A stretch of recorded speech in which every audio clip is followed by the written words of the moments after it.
Welcome to More Than Words, a podcast about treating the whole child brought to you by the Reading and Language Learning Center. I'm your host, Tristan, and today I'm joined by president and co-founder of Illuminos, Wendy Weinberger, to discuss organization and anti-procrastination. Hi, Wendy. How are you? I'm good. How are you doing today? Fabulous. We're excited for you to be here. Well, thank you for having me. I really appreciate it. Absolutely. So let's hop right into getting to know you. Tell us about who you are, what you do. Hi, I'm Wendy Weinberger, the president and co-founder, as you said, of Illuminos Academic Coaching and Tutoring, and we provide executive functioning coaching to kids in third grade through college, both in person around the DMV area, as well as virtually all over the country. Awesome. So if people were looking to find you guys like online, where would they go? Absolutely. You can find us at www.illuminos, ILLUMINOS.co. I did not forget the M. It is .co. So it's illuminos.co, and you can learn all about us there. You can also sign up for a free 45-minute to an hour consultation call with us. We do that with every family who's interested in working with us. There's a form that you complete, and then you pick a time right on our calendar to have a call with either myself or my co-founder, Evan Weinberger. Perfect. That's awesome. Alrighty. Well, I'll put the website in the show notes, and it's .co, not .com. There's no Correct. M. Correct. And people can find you guys online that way. Well, if you're ready, I'm ready to ask you a million questions. Sure. Let's go. Awesome. Okay. So we're talking about ADHD and executive function, all of those things. So why is it that so many kids with ADHD struggle with school, even though they're very smart, very capable kids? Sure, we see this all the time. There are so many kids diagnosed with ADHD, and a component of ADHD is self-regulation. And part of self-regulation is being able to manage yourself through processes and getting stuff done in school, because really school is not just about learning, it's about mastering the ability to complete tasks one after the other in a timely way, which requires executive functioning skills. So we commonly get calls from parents that reach out and say, my kid is really smart. They've been doing great. And all of a sudden, wait, they're in sixth grade, or they're in seventh, or they're in ninth. And all of a sudden their grades have tanked. They're not interested. They're struggling, and we don't understand what's going on. And in so many ways, some smart kids can just compensate and figure out how to get by without those skills, because they're smart. They don't have to study. They may not have to write things down. Their memory might work well enough up to a point. But when you get up into 8+ teachers all having different demands on you with all the same priority, and you have to hold that all in your head, it becomes very challenging. So there are a number of students who are diagnosed who do need executive functioning help so that they can get through school. And it's not necessarily that they need subject matter help. It's about how do they manage learning the information, taking everything they need to know, and putting it into their brain, and then regurgitating it when asked to do so. Right. So, that's really why we see that. And, ADHD is a clinical diagnosis, but it is, and it can be scary, but I always tell parents, it's something that is completely treatable, and you can learn the skills to get by it. And also, a lot of people with ADHD have different ways of approaching problems. And some of the most creative people that are out there really, have had diagnoses or have diagnoses of ADHD. And so it's not the worst thing that ever happened. It's just a matter of, getting the diagnosis, hearing it, and then digesting it, and looking at all the resources typically given, from a neuropsych or psychoeducational report, and having a way to attack it and figure out what's the best things that can help your individual child and get those things in place. Yeah. So executive function, you mentioned with ADHD. So are they the same thing? Are they different? Sure. ADHD is obviously the diagnosis of attention deficit hyperactivity disorder that can present in different ways. It can present as inattentive, it can present as hyperactivity, or it can be in combined diagnosis where there are components of both. Executive functioning skills, which are the skills that allow us to figure out exactly how we're going to go about solving any kind of problem. So let me explain in a different way for parents. Think of an airport, and think of an airport control center, and what goes on up in that control center to allow the planes to all take off, land, go about the tarmac, pull into gates, pull back, and not all crash into each other. Right. That takes a lot of coordination, right? And so your brain is similar. You think about all the things that you do without thinking about it, and you think about all the things you do that you have to think about, and managing to keep everything straight that you have to think about, and organizing it and doing it in a timely manner and not getting overwhelmed, and all of the different things that can come when, as a result of not being able to properly manage the brain.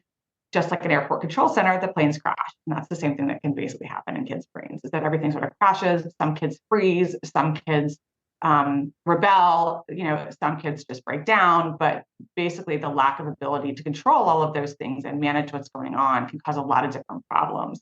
And it shows up in multiple diagnoses. It's not just in ADHD. Right. There's lots of other diagnoses that EF, as we refer to it, is a component of. But it's really important to understand that it has to do with self-regulation skills. And it's a complex set of processes that occur. And those processes require planning, flexible thinking, regulating your own behavior, right. Really taking charge of yourself. And so without that, you see the breakdown, sometimes behavioral problems, sometimes outbursts. And again, sometimes it shows up in other ways. So that's the difference. One is a component of the other. And one is a diagnosis, and one is simply a dysfunction sometimes, the executive skill dysfunction that can happen for students. Right. So the executive function, what other things would you start to notice that could signal that there's like a struggle with executive functioning? Sure. So let's talk about students, since that's our audience for parents. Yeah. In school, you're talking about seeing things like kids forgetting things a lot. They forget things at school to bring home. They forget things at home to bring to school. They don't write things down that they need to bring home. They don't write down things so that when they sit in front of their computer and go to do homework, they have no idea what they're actually supposed to do. They forget papers and information that support them being able to do that homework. They'll forget lunch. They'll forget their jackets. They won't study. You won't see them studying, or you'll see them studying and being very frustrated for time that they put in. And then the results are a C or a D on exams. They're not right. studying the right things or studying properly. And it can also be things like going to a friend's house and leaving their coat, or going to their friend's house and meaning to go carry something over with them and forgetting to bring it. A lot of kids that have this challenge, you will see not struggling in just one subject matter in school, for example. You'll see them struggling across the board in multiple subject matters, because it's not the subjects that's really tripping them up. Right. It's the process of getting through those subjects. And, how do you go in a classroom and where do you sit down, and how do you focus, and how do you listen, and how do you take the information from the classroom and get it into a form that you can then look at when you're not in the classroom listening to it. Right. How do you use all of those tools to actually work to get you in the place where you can study and provide feedback, participate in a classroom discussion, write something down on a test, et cetera. And so it's the inability to really, you're seeing the inability of information to really go in and be used later. Right. And forgetting things is a great sign. Yeah. Does that answer your question? Yeah, no, definitely. The forgetting things, I feel like a lot of parents can kind of like see that very easily, and like note how many things like a kid is forgetting, or like, see if it's a pattern and start to realize like, hey, that might be an executive dysfunction kind of thing that's going on. So once they start to notice that, what tips do you give them to help them become like more organized, or not forget things, or anything of that nature in their school life, or even in, like you said, like they go to their friend's house, they forget their jacket, all that kind of stuff? Right. So it really depends on the age of the child. So if we're talking about a younger child, and there's either been a diagnosis, or you're just noticing that the child is forgetting things, you're having to repeat things a lot to remind them to do things. When you're listening to those things and what you're repeating, start to realize that information is not going in. So you want to provide your child with help with that. So maybe it's getting up in the morning, brushing their teeth, eating breakfast, getting dressed properly, grabbing a jacket, grabbing a backpack, probably with a Chromebook in it or something electronic that had to have been charged. Right. Let's make checklists. And let's not make them too long, because kids can get overwhelmed with the checklist. Right. Also make them colorful and interesting, because once someone sees a checklist, they're going to look at it probably 5 times, and then they're not going to see it anymore. So you may have to change up that checklist. But let's start with the bathroom routine. So in the morning, your child gets up. It's a younger child, probably elementary school, maybe even kindergarten up through elementary school. Have a checklist that is on their wall, that is on their bathroom mirror, with the things while they're in the bathroom. What are they supposed to do? It can be as specific as don't forget the toothpaste on your toothbrush to brush your teeth, wash your face, make sure you put your stuff away, then go in your room. And then in the room next to wherever they get dressed, okay, here are the things that you need to do. Hopefully as they get older, they're teaching them to pick things out at night or putting clothes out for them at night so that it's pretty easy in the morning. But again, a checklist of what to go through. And then as they come downstairs in the morning, having something set up if you're really finding that they're not remembering things once they leave their bedroom, put another checklist in place. And what this does is it creates the ability for the child to remember these things and build habits, which ultimately will become routines. Right. And the reason we want those is because routines build new neural pathways in the brain, which can build automaticity. And automaticity is so important for kids and adults because then it frees up that what I call the whiteboard in the brain, of short-term memory. Basically, how much working memory does a child have? Right. To remember things. And I like to explain it to parents as working memory is like a whiteboard. And it's only a certain size and you can only fit so much on it before it erases.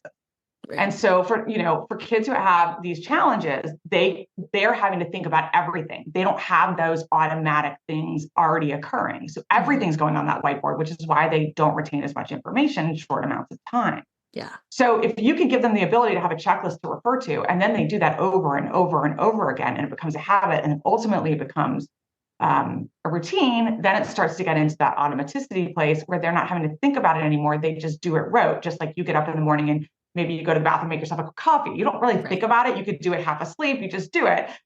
Parents can also think about this, like when you're getting in the car and you're supposed to be going somewhere and all of a sudden you realize you're driving yourself to work. That's automaticity, right? You just do it every day. And so when your brain's not thinking about it, it goes into autopilot. We want these kids to have autopilot for getting up, getting out in the morning, eating their breakfast. Same thing at night. We want them to have backpacks by the door with things in them ready to go for the next day, whatever those may be. If it's a show and tell day for elementary school, have those things in there. If it's a charging of a Chromebook, make sure it's in there with a plug. And all they have to do in the morning is unplug it, zip their backpack and walk out the door. So that's really good ways to help. As we get into middle school and high school, the kids are becoming more independent and should be becoming more independent, but it's really the similar types of things in a different format. Checklists really work, brief checklists, getting things ready the night before, having a routine when they come home from school. As kids get older, they are going to be responsible starting typically in 3rd or 4th grade for having some homework. And as they matriculate up through high school and into college, it obviously gets to be more and more. And so a good routine of knowing when they come home of exactly what to do, not getting in front of a television, not getting in front of a screen that's doing gaming, have them come home, have a good healthy snack. We want them to eat very healthy. Less sugar, that means less up and downs. It also means less fighting because when you have a child who has been eating, their blood sugar is even and they're going to have more ability to actually regulate themselves. Yeah. And so have them do something that relaxes their brain if they have, just gone from school to come home and it's maybe a 15-minute or 30-minute in between. Give them another, depending on their age, half an hour or so to do something, but not something that they're addicted to or that's going to stimulate them to the point that it elevates the dopamine in their brain and they're not going to want to sit and then focus. Right. So a snack, maybe washing hands, talking to a friend on the phone, but not really that real screen time can be helpful. And then have a time when they're supposed to put all of that away and go to their study space, the study space will look different based on the age. But really having a study space where what they do in that space is study. They aren't on the phone texting. They aren't on their computer doing iMessage. They aren't gaming, but it's really there for them to do studying. And when they go to that place, they leave all those other things behind. And again, having those routines, using timers to help them and times on checklists to let them know when they need to go and do those things is really, really helpful. So does that help answer? It's a very long-winded question. Answer to one of your questions. No, that's great. And the other thing that I'm curious about is like, if your kid is doing something like in their kid life and they are going, I don't know, like they go to a friend's house, like, do they have a checklist before they leave or when they're about to come home? Like, what do they do to not like forget things at a kid's house or stuff like that?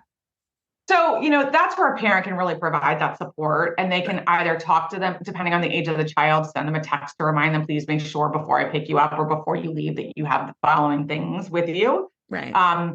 They can also make their own list and have it with them. The one thing for school for elementary kids that I encourage is a little luggage tag that you make and laminate it with a checklist of everything your child's supposed to remember before they come home. And it can even be one that they can use a whiteboard pen on to check it off before they leave school. That really works because it's right there. They're going to see it. They're going to grab their backpack. Do you have your code? Do you have your notebook? Do you have your planner? Do you have, those different things? So I like that. For friends' houses, I think that it's really important for parents to remind them, okay, what are you packing up? Okay, what do you need to bring home? Have them repeat those things, have them realize that that's going on, and then give them those reminders before they come home or when you pick them up. Do you have all your things? Do you have your chargers? Do you have a sleepover? Did you get your pillow? Let's talk about all those things that get left behind, and hopefully over time, the kids start to remember those things. Also, mirroring things for your own kids in the way that you manage yourself is a really great way to indirectly teach your kids things. If they see that you need certain tools to remember things, and you make checklists or you take pictures of things and you reference those pictures, all the kinds of things that you do in your own life to use your executive functioning skills and to remind you of things will help them, and hopefully they'll pick up on it. It's funny for us older folks who didn't grow up with these phones with cameras and everything. It's not always the first thing that we go to when we think of remembering something. Someone will say, I got to write that down. No, you don't. Take a picture of it. Right. And it's right there. And kids are great at that because they come out with these phones now, right? Exactly. Like they're just with them. Their device of choice. And so they can use the phone in so many ways, whether it's checklists, whether it's reminders, talking to Siri or talking to Google or talking to Alexa, having those tools that remind them is also a good way. Setting reminders. Okay, I'm going to a friend's house. Don't forget this in 30 minutes when you come home. Like those kinds of things are also available to them.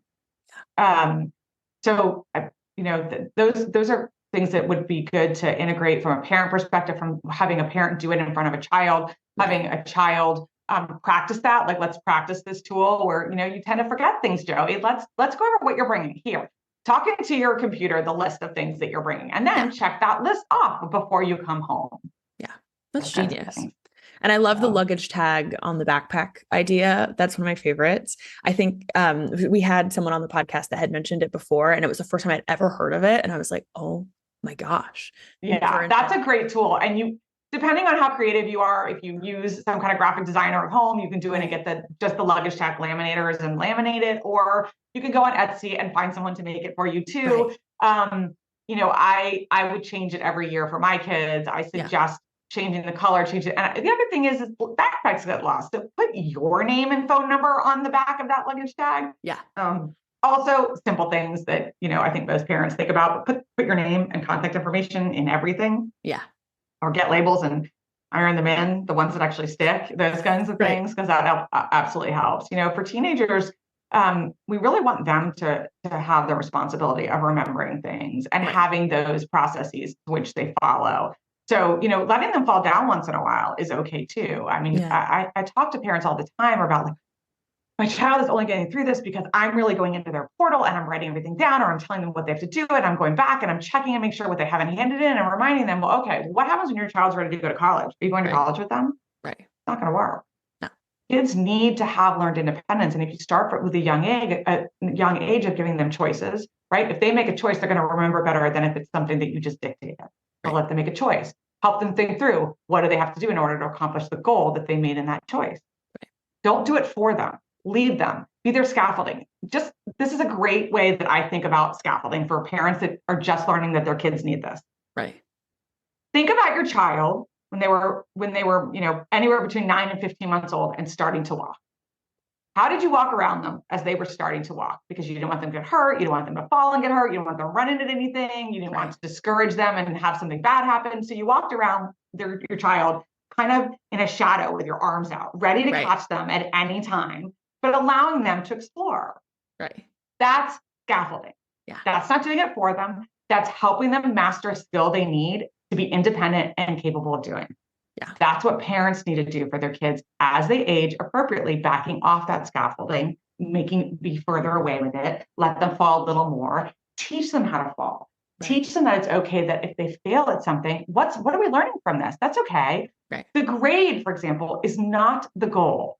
Right. The mastery of the subject matter, mastery of the processes that it takes you to complete a subject, complete goals is what you're trying to master. Yeah. So, as you start to have your child getting grades, and grades become such a big component of our life, especially for those in this area that think about going to college. Yeah. Don't make it about a grade, because a grade is a thing and it's a quality. It's like a quality that comes out of something quantitative versus the quality of what you're doing in order to achieve it. So, use that growth mindset where you want your child to realize that you're not set to fail or succeed. You're set to grow and learn. Yeah. And so if you fail, it's okay. If you fall down, it's okay when you're little, right? When you help them up, you show them they can lean on things, you give them those tools. It's the same thing as they start to go through school. Help them see the tools they can use. Don't do things for them.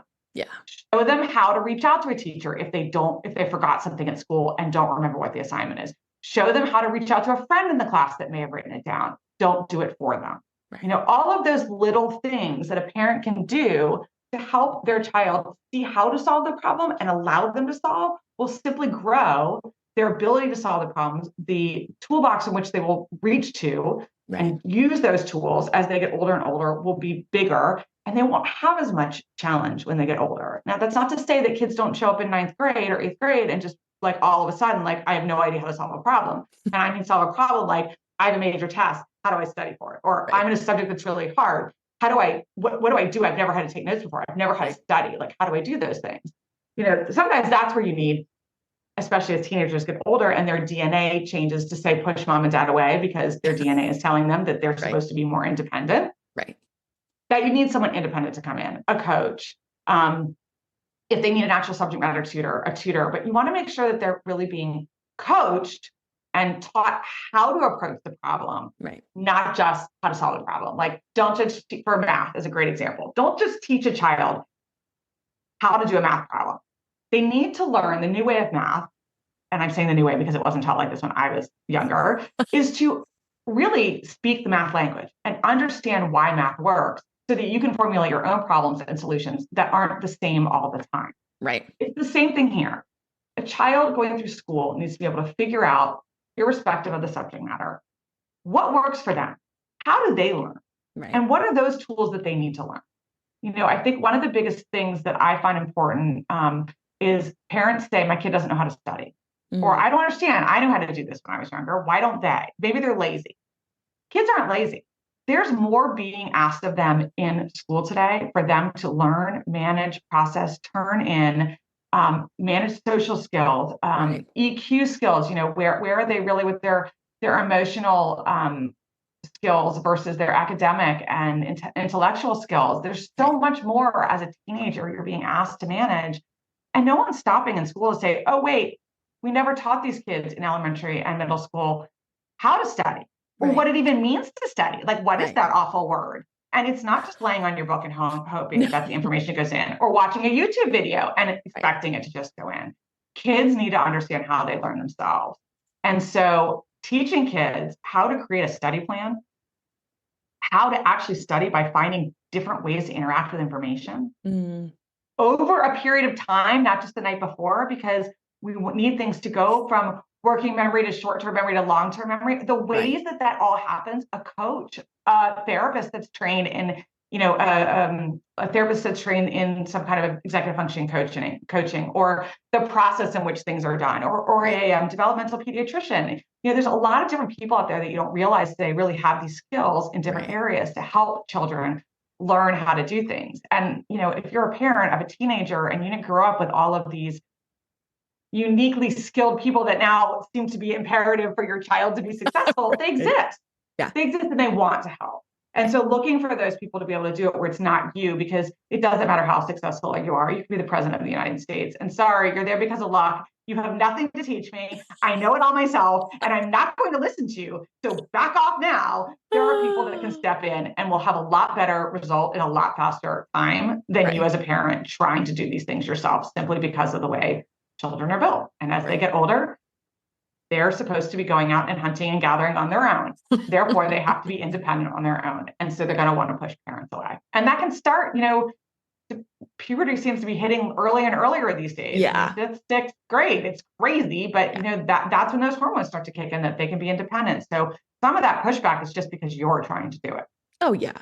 And I mean, with the older kids, I don't know, like, I feel like parents think that there's like no hope at a certain point, they're like, oh, my No, kid, there's always like, hope. right. So I think it's awesome that you're, like reminding people of all of these people, all these other folks Resources that can help them. Right. Yeah. Yeah. Or like, introducing them to the fact that there are people that there are coaches for executive functioning. Like, Right. And when you're looking at a kid who seems to be doing poorly in every subject, you're wondering what is going on with my kid. They always had straight A's. right. You are probably 9 times out of 10 looking at an executive function challenge, whether they don't know how to stay organized, or they don't know how to manage their time, or they don't understand what the feeling of time passing feels like. There are so many kids today because they use their phones and they use devices that everything instant gratification. You tell a kid, hey, dinner's in 10 minutes. Oh, if you don't remind them 6 times and tell them when that 10 minutes is up, you're not going to see them. No. So that's why the invention of visual timers have come in to show them as time goes by. Look, there's less and less time, and now you have to finish up at a certain time, or you have to push yourself a little bit harder to get through that time because you only have X amount of time. That's organization of time. So that's another organization skills. But prioritization, kids don't know how to prioritize. Mom wants me to do all these things, but I don't know what to do first because I also have to study. Or I have 8 teachers that all want this due tomorrow. I have no idea. I'm overwhelmed. I'm just not going to do any of it. Right. Like, how do you break things down into bite-sized chunks, prioritize them, do them in order that will drive you and motivate you to continue working even when you're burnt out one evening? Right. How do you approach things? Yeah. Coaches can really help with that. But I want to give you some real tips. I really want parents to walk away with some real tips. So I've given some for the younger kids. But for older kids, let's just talk about study planning for a minute. Yeah.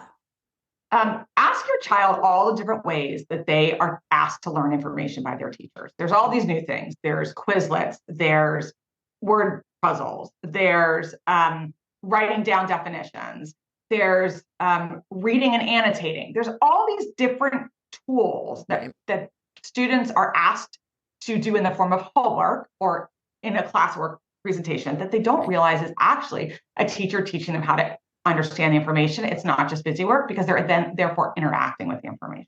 Right. Interacting with the information is what gets a student to learn it from bringing it in initially, quickly understanding it, then processing it, then putting it into that long-term memory where they can then take it apart, analyze it, use it to actually solve problems in the abstract because they have those tools to access.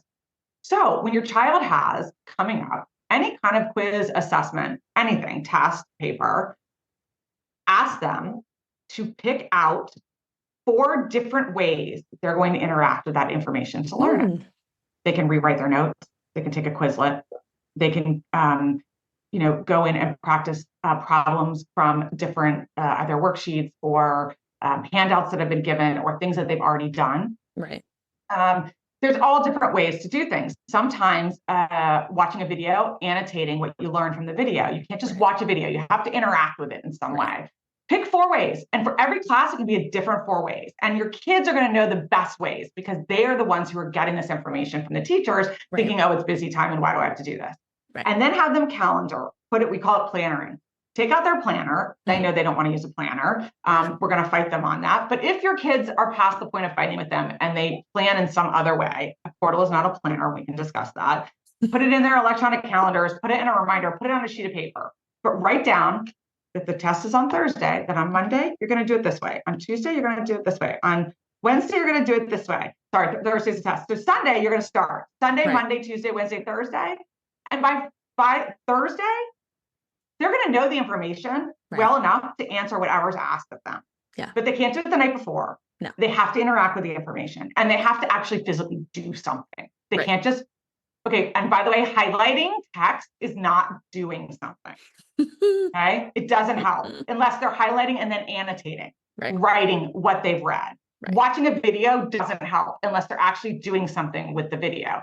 Kids can prepare PowerPoints. Kids can even get on the phone and interact with another child if your kid doesn't get distracted by that and talk about, okay, this is what I read and this is what I thought. Well, what did you read here? When studying to prepare for writing an essay, for example, in high school, and you had to read something and you're going to be asked to write an essay. And kids freak. I can't study for that. I read it. I don't know how to say it. You can study. Go through, read your annotations that you took when you were writing. Talk about it with another student. See what they got out of that, the passage or the book or the chapter. Hear what other people are thinking, and then draft the essay. Draft an essay based on certain things you think that the teacher is focused on in school. Use that as one of your nights of learning. Right. But kids really need this. So parents can really help them if they're choosing to be the person helping them. Right. Starting in third grade, even. How are we going to interact with this? Right. You want to learn vocabulary words? You're going to learn spelling? Okay. I'm going to give you a notebook, and this is going to be a composition book where everything's you can't rip the pages out. Right. And we're going to write the spelling. Every time we get spelling words, we're going to either print them or write them on this page. And then you're going to have 10 different choices of how to interact with them. You can define them. You can write them 5 times each. You can draw pictures that represent them. You can use them in a sentence, et cetera, et cetera, et cetera. Right. And every time before a vocabulary test, you're going to do 4 different things. Yeah. On 4 different days. Now, for elementary school kids, 3 days is probably sufficient. They just don't have that stamina. But when you get into middle school and high school, it's got to be the 4. Yeah. This is teaching your child how to study. And you will be amazed after you fight with them and actually get it to do it, how amazed they are of what they've learned and what they do on a test. Yeah. And if they're not studying the right things and they don't do well on that test, you're going to teach them how to email that teacher and schedule time to meet with them. And you're going to have them copy you on it to make sure that it's actually being sent. Right. Or you're going to have them go and meet during office hours and maybe the first few times check with the teacher to make sure they showed up. Yeah. So you want to give them the scaffolding, but not do it for them. That's my repeated piece. But give them ideas on how to approach things. When you say study to a kid, they're like, sure. Right. Okay. I'm going to go do something else now. Literally, it's just, people don't know how to study. People don't know how to interact with information. And that's really, really important for parents to do. So I think that that's a really good tip. Also, we're big fans of, if kids interact with a lot of paper, which is sort of the younger years, building out binders. You do not want, for older kids, I cannot repeat this enough. I don't care what a teacher tells you. You do not want 1 binder per subject. It is how kids lose all of their binders. Yeah. When kids get into middle school and high school, if they have a rotating schedule, an A/B day, whatever, break it down where as much as can go into 1 binder that can fit in a backpack as possible, because there's less chance for them to lose. And break it down by subject. And then by subject, break it down by what are the information pieces in there. Tests and quizzes, classwork assignments, a section to take notes. And then say it's in science and they need a lab report section, or they need something else. You can add different tabs to make each subject matter. And if they're not using binders, you can create an e-binder. Oh, everyone knows, right? Okay. Yeah. So they're teenagers, we don't use paper anymore. That's for you old people, right? Okay, fine. Then I want you to go into your Google Classroom, go into your Google Drive, because no matter what's on the front end, Canvas or Schoology or any of these myriad of tools that the schools use, behind it is 9 times out of 10 is Google. Right.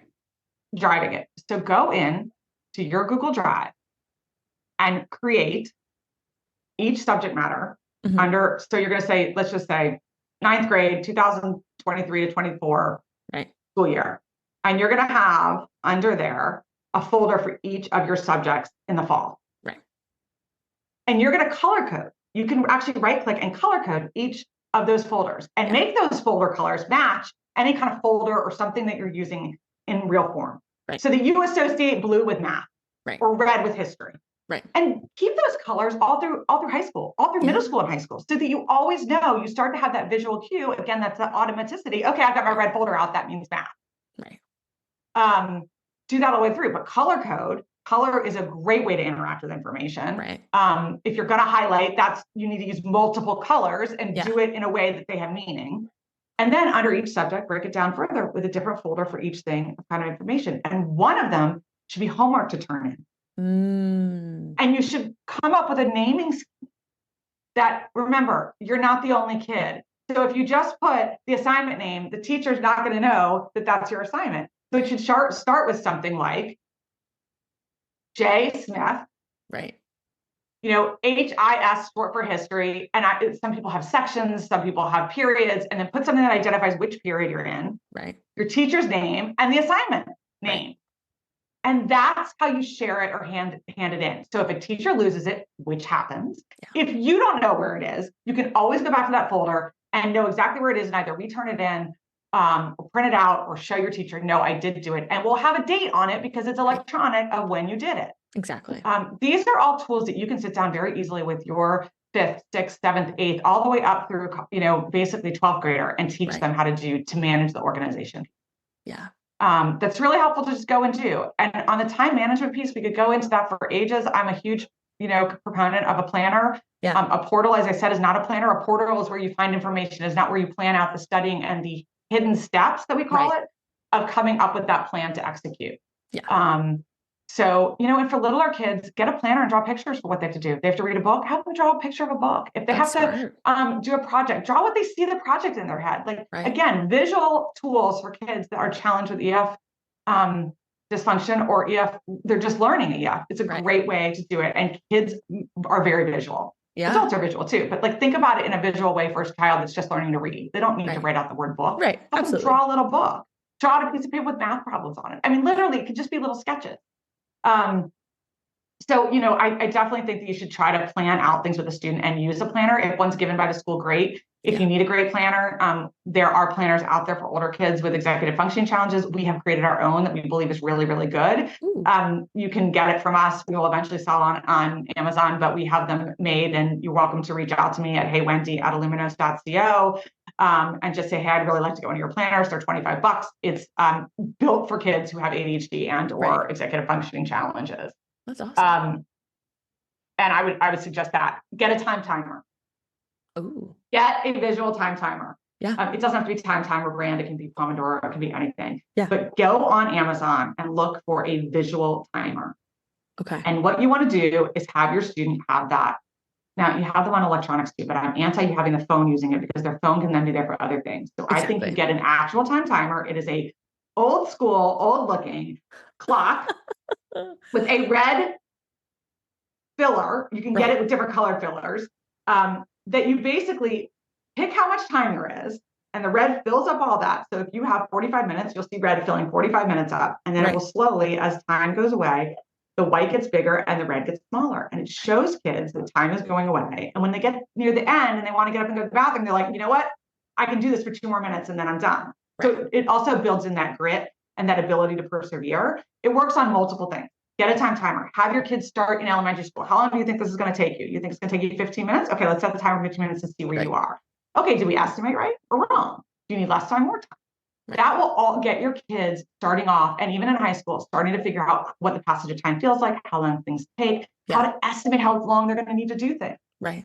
And it will also help them realize when they're staring at something for an hour and they're really not doing anything when they're spending 4 hours on their homework at night. Right. Exactly. Because they're not really doing anything during all that time. Right. So time timer and set up a study space. Set up a place where there is in your house that is not in their bedroom, that is not off where someone can't see them.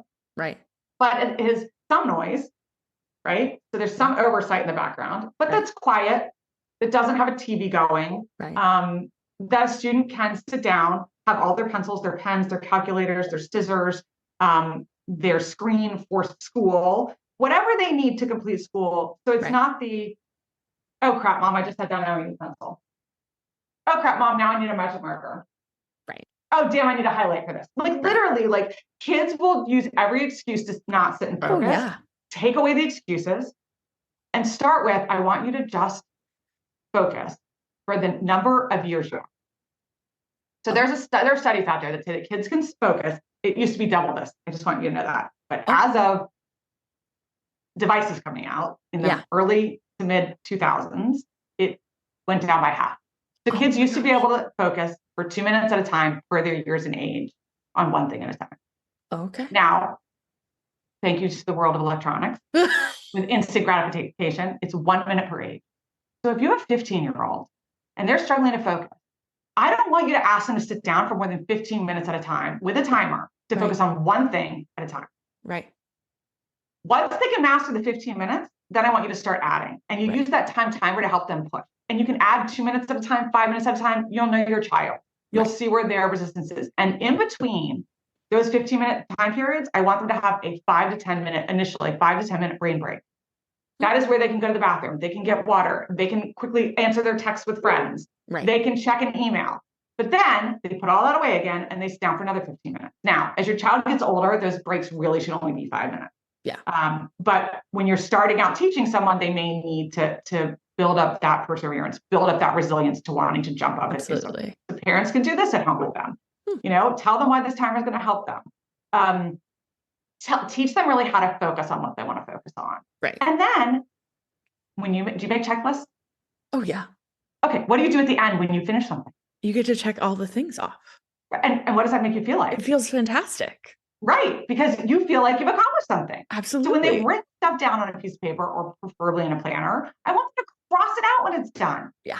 And I want you to write it in the planner, another suggestion, in the broken down pieces that they're supposed to do it. So they have more to cross out. Yeah. I'm supposed to read pages 2 to 4. I read 2 to 4. And now I'm supposed to annotate on 2 to 4. Wait, I just did that. I can cross out annotating. Oh, amazing. Give them that. You know what that does? It releases dopamine in the brain, which is a feel good to make them want to do it again and again and over and over. And so that really is like, those are great ways that parents can go home today and implement these plans.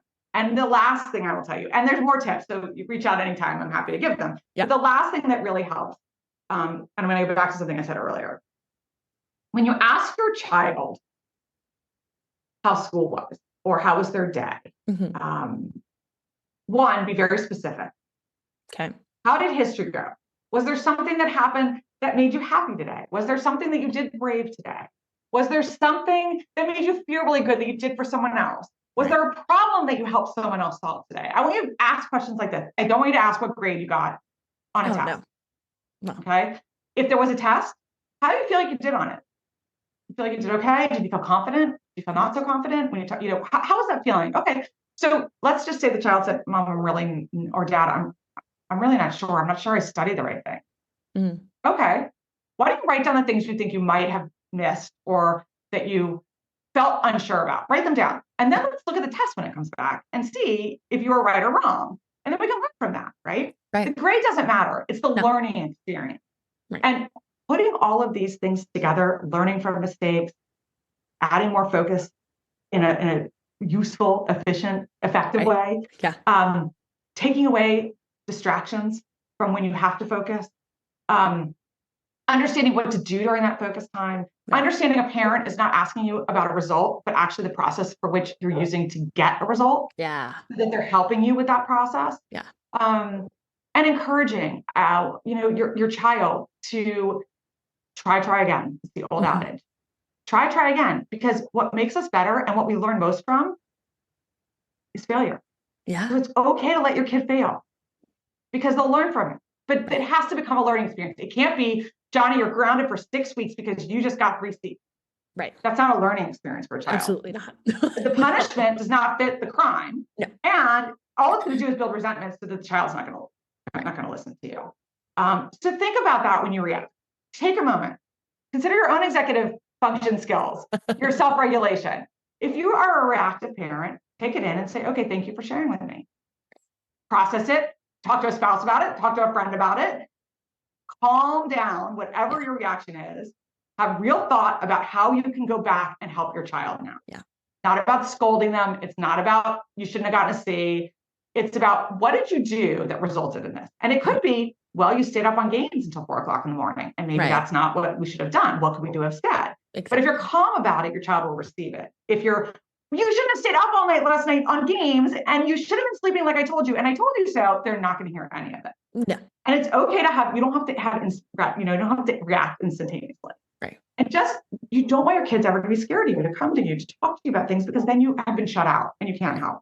So when it comes to school, even not making a goal when you're out on the soccer field or field hockey or lacrosse or football, don't go after them because they didn't do something. No. Okay, well, tell me why you feel badly about this. What didn't you quite do the way you wanted to do? How can you improve? Right. Maybe more workouts, maybe more time with the coach, maybe more time with the teacher. Right. Think about your work and the way you're successful in life, and think about how you can apply the processes that allow you to be successful to your children.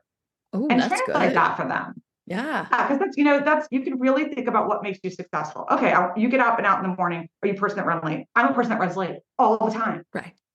So I always set a timer 5 minutes before. I have to be ready for something, so I get out the door. Yeah.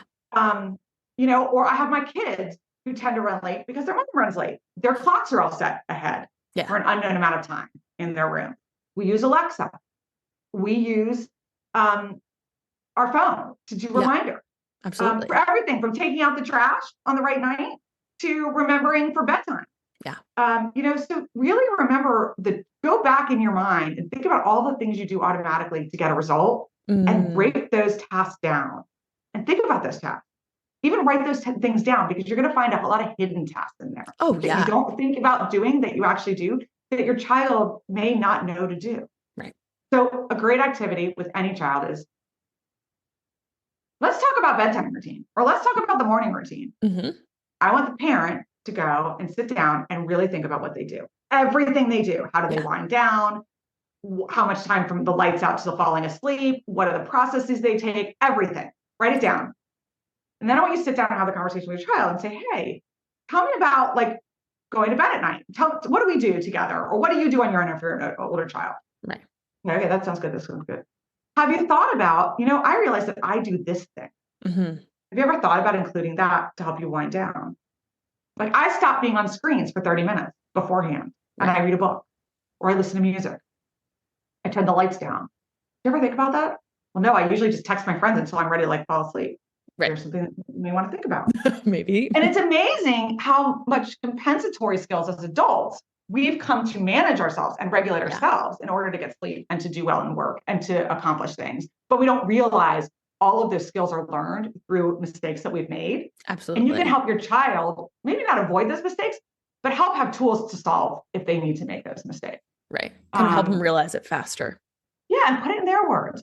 Look at what they do and look at what accomplishing a task is. And it can be a task like there are kids that just don't want to brush their teeth in the morning. Like that's accomplished a task.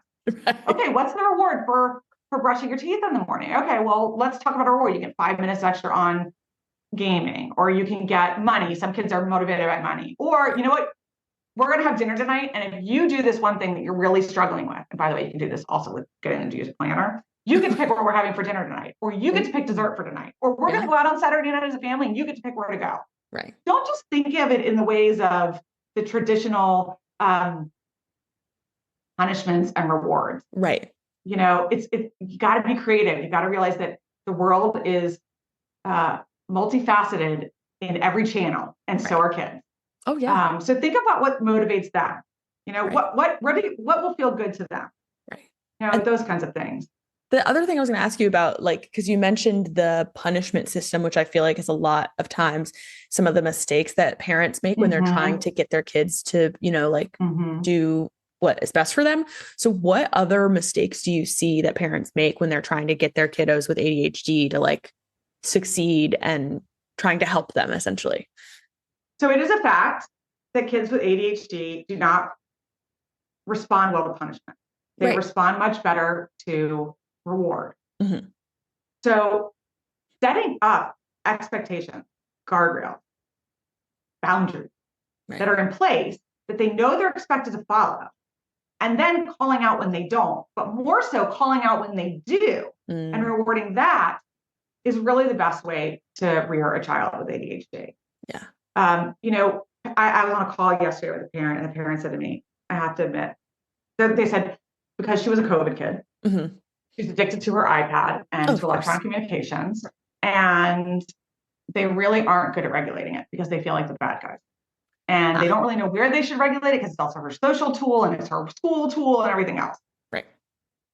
And what I told them is, you're not bad parent by regulating.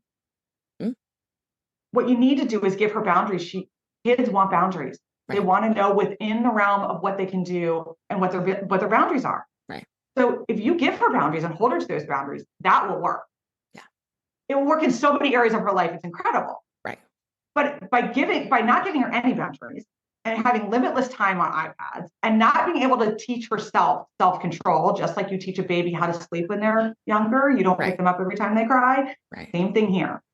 You have to teach them how to self-control themselves. Right. But they're not going to be able to do that at first. So with an ADHD child, put those expectations out there. I expect you to get up in the morning at 7:15 and be down for breakfast by 7:30 and accomplish this, and this before you get there. Right. Okay, if you don't, then the next morning we're going to set the alarm for 7:10. And we're going to see if you can get it. And let's figure out how much time it really is going to take you, because I want you to accomplish this goal. I want you to get there. Right. And you can get there and encourage that growth and encourage them to find their way of getting. Right. That is so much better than, well, you know what, you're not going to talk to your friends tonight because you didn't get up in the morning on time and get down to breakfast on time. Yeah. You know, really find the things that motivate that child. Remember, for ADHD, that kids can focus so intently on things they're interested in, right? Like you're trying to knock them over off their chair and it's like, get off the game, it's dinner time. Right. So if they're interested and they buy in, they'll lean into it. Right. Not maybe it'll be their favorite thing to do, but if they know that it's picking up that dopamine, which is exactly what's happening when they're gaming on a computer or they're talking to their friends, if they're getting some kind of dopamine reaction from accomplishing something because you tie it to a reward, that becomes something they want to do over and over. And again, you're back to now building habits and routines that become automaticity and new neural pathways in the brain. Yeah. So if you think along those routes and how punishment doesn't really get there, it doesn't build that automaticity, it actually derails it. And it also, kids with ADHD, you know, struggle a lot from low self-esteem and low confidence.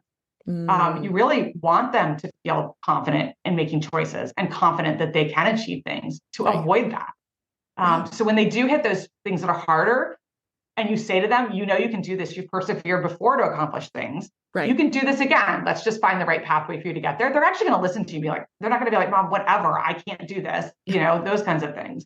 Yeah. And so again, ADHD, and I won't call them ADHD kids with ADHD, it is not a curse. Right. It is just a different wiring of the brain. Right. And I can't emphasize that enough. Just because your kid is going from A to Z in a different way than most kids go at A to Z, they're still going from A to Z, and they may actually do it in a much more interesting way, but it's their way. And don't make them conform to things that don't work for their way that their brain is wired. Yeah. Does that help? Oh, for sure that helps. Okay, yeah. Good. Thank you. And I'm trying to see if there's anything else I wanted to ask you. I feel like you've covered so many wonderful things, because I was going to ask you about relationships with the kid parent relationships and like how to, you know, best keep that intact. And I feel like one of the things you said that I think is really helpful is knowing that you may not be the person to help your like high school student figure out how to, you know, work on their executive functioning skills, like getting someone to help them with that. Or if you are that person, like knowing how to approach that in a way that isn't with like reprimands and, you know, punishments and more in the reward system. And if you are, you know, if you really are trying to work with a child, you don't have the money or the resources in order to pull someone else in, really talking to them as your equal. And more importantly, listening to them, just being quiet and listening, and don't always try to solve their problems. Yeah. I fail from this all the time. My daughter's like, I'm just talking to you. I don't need you to solve my problem. Yeah. I just needed someone to talk out loud about this. Right. You know, listen to your kid. Driving in the car with them before they get that license is such beautiful time that you just don't ever want to lose with them, because you can talk about so many different things. Ask them to tell you a story. Ask them to talk about the things we talked about earlier. What did you do brave? What did you see today? What did you observe? What did you want to accomplish? Like all these different specific things. But talk to them at your level. You know, then say to them, well, you know what I did today? Or you know what I saw today? Or what my bravest thing was today? Or what my goal was today? And guess what? I didn't achieve it. And I really feel badly about it. And I just want to tell you that, like, I feel badly, like sometimes don't you feel badly, you know, relate to them. Yeah. None of us are perfect. Right. But if you relate to a child and they really feel like you're hearing them, and therefore they will then listen back to you, that is going to be the best way to get your child to work with you on things. And sometimes you're just not going to find a way around.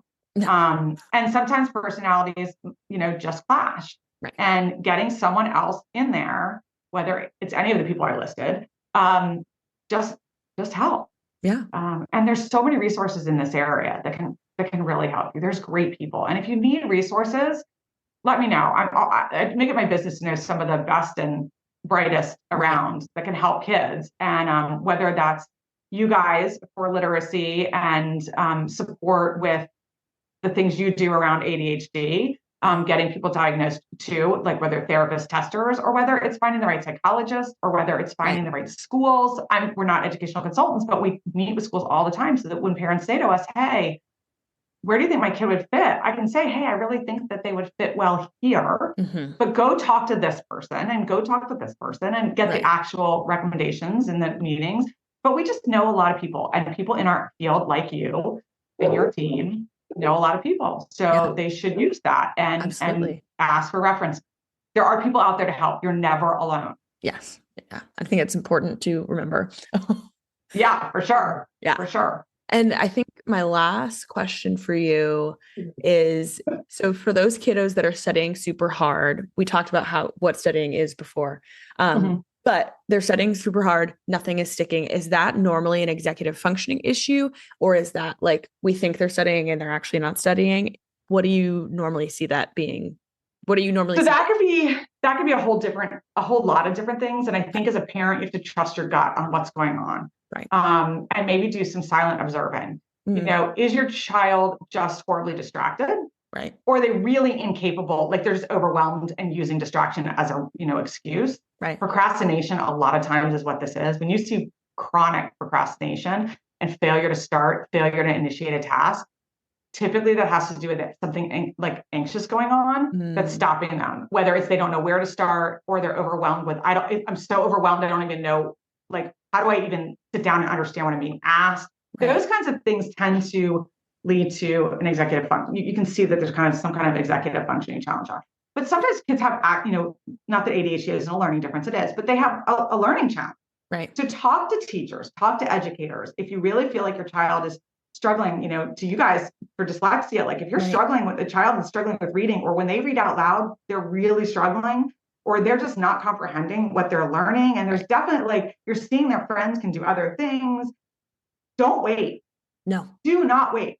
Go and seek help for that, because that would be something that you can correct early on that will allow your child to blossom and not struggle with for the rest of their life. That's not saying you can't heal it, but the compensatory skills and the new methodologies of approaching dyslexia now are so incredible and different. And, you can work with young kids. And by the time they're in elementary school, they've got those skills going, third, fourth, fifth grade, and you don't need to be doing that anymore. And then if something comes up that's an executive functioning or an ADHD or something else, you can just address that. Right. So, I definitely think that when you see a child spending a lot of time or studying and not being efficient, you kind of have to lean in and listen to your gut as a parent. Is there something more going on? Is it a distraction? Could it be a diagnosis? Is my child fear of failure? That's another one that can come up, where they don't want to start something because they're just so scared they put in effort before and they've failed so many times. In which case, again, I very much suggest having conversations around the fact that failure is okay, but bringing someone else in, whether it's a therapist, a developmental pediatrician, a coach, some support tool from the outside can oftentimes help that a lot better than a direct conversation. Right. And remember that today, after COVID, these days, there's more anxiety and more depression in kids that there has ever been. And some of it's silent. And so if you fear something more going on, don't wait. Go and have your child talk to someone. You just don't wait. Healthy amount of anxiety is not called anxiety. It's called nerves. Right. There's like, you want to have some butterflies in your stomach before a test, because that drives you to want to study so you don't feel that way. Right. But having where you're freezing and sweating, or you're not doing anything, or you're going and talking to friends because you just can't face it, that crosses the line to anxiety. And there needs to be some coping skills there. Absolutely. Yeah. And you mentioned procrastination. I wanted to know if there's any other reasons that you see kids procrastinate, especially with executive function or ADHD, other than the anxiety or the fear of failure. You might have listed all of them. Procrastination is chronic. I have it in this house pretty badly. There's a lot of reasons for procrastination. There are things like, I have no idea where to start.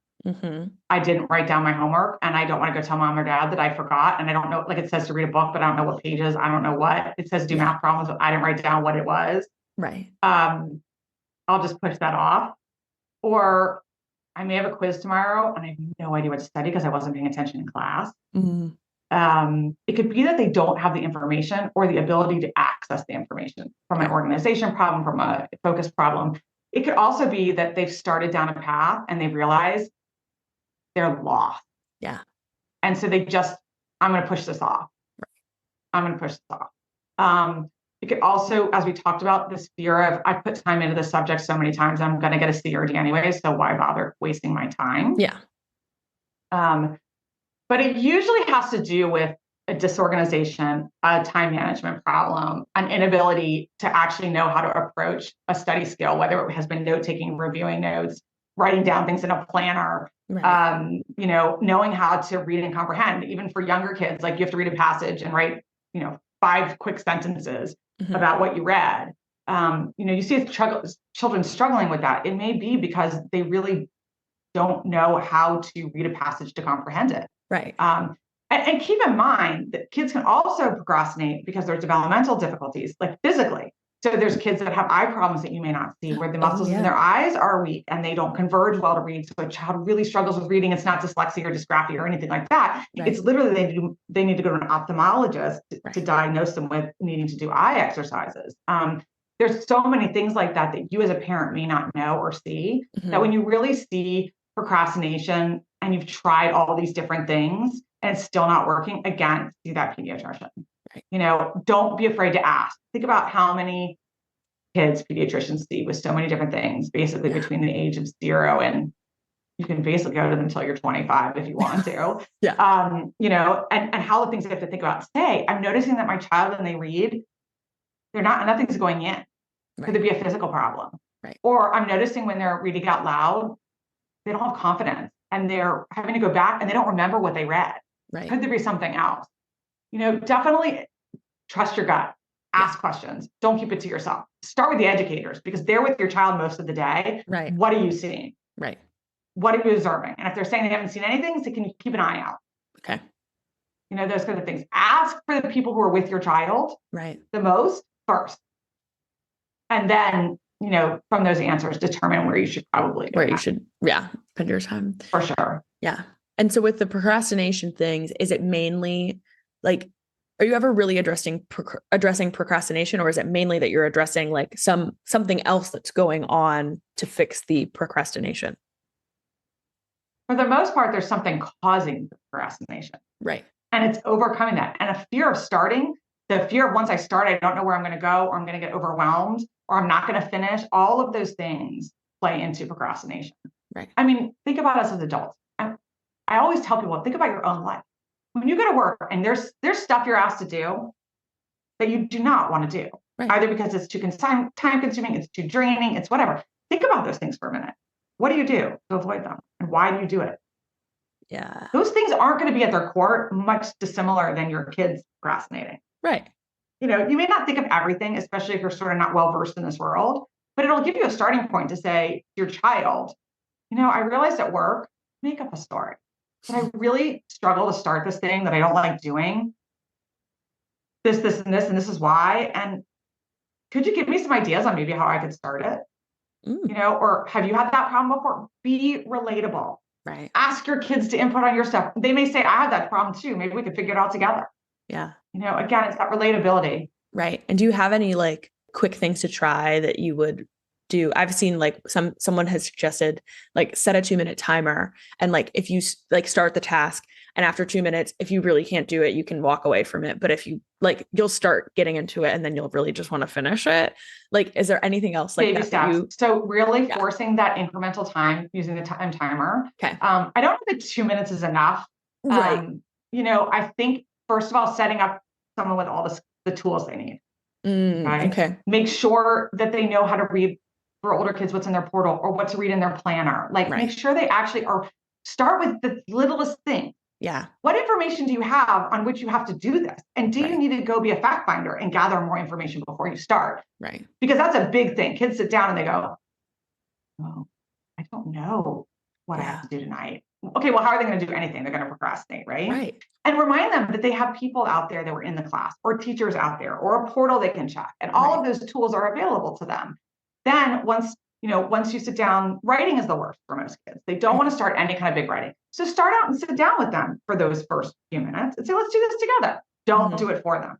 No. Let's do it together. Let's set a timer and do a brainstorming session for 10 minutes. You don't even have to write. The kid doesn't like to write. A lot of kids with ADHD don't like pencil to paper. They really don't like to write, but they may like to draw. So you can have them draw. Yeah. A lot of kids are very creative and do like to draw. Draw what you're thinking in your head. Brainstorm ideas. Here, I'm going to write a big cloud and you just tell me what they are. I'm going to write them down. And then we're going to, after 10 minutes, we're going to go take a break and snack, come back, and we're going to look at it and say, okay, we have all of these ideas. How do we organize these ideas? Graphic organizers are wonderful tools Yeah.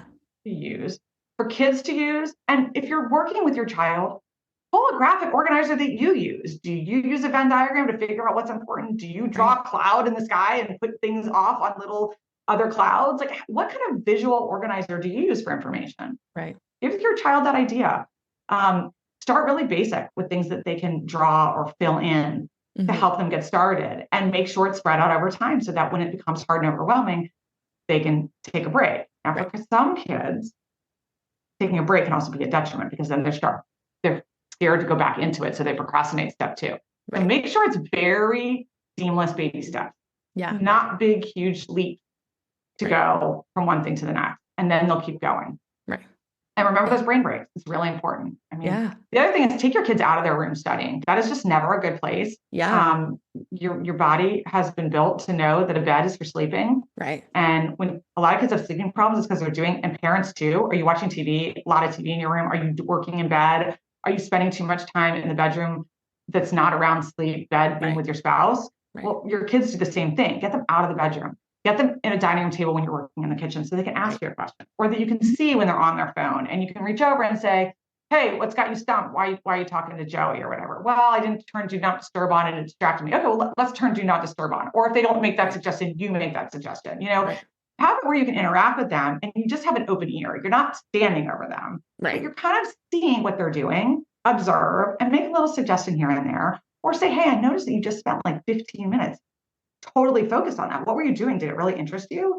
Look for the positive stuff. Look for the things for them to share with you. Look for that integratability to what you're doing. When we have dinner tonight, hey, Sarah, I saw that, you were really working hard on this. Maybe your brother would be interested in that topic. What were you talking about? What did you do?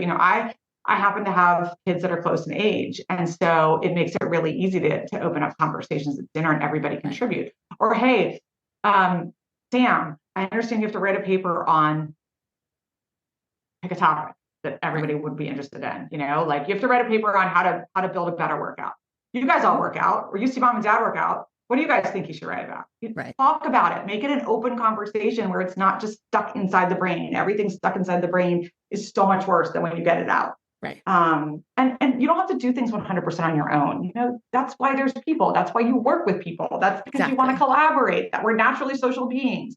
You can be that social person for your child. Help them get unstuck. Those are the ways to help them get unstuck.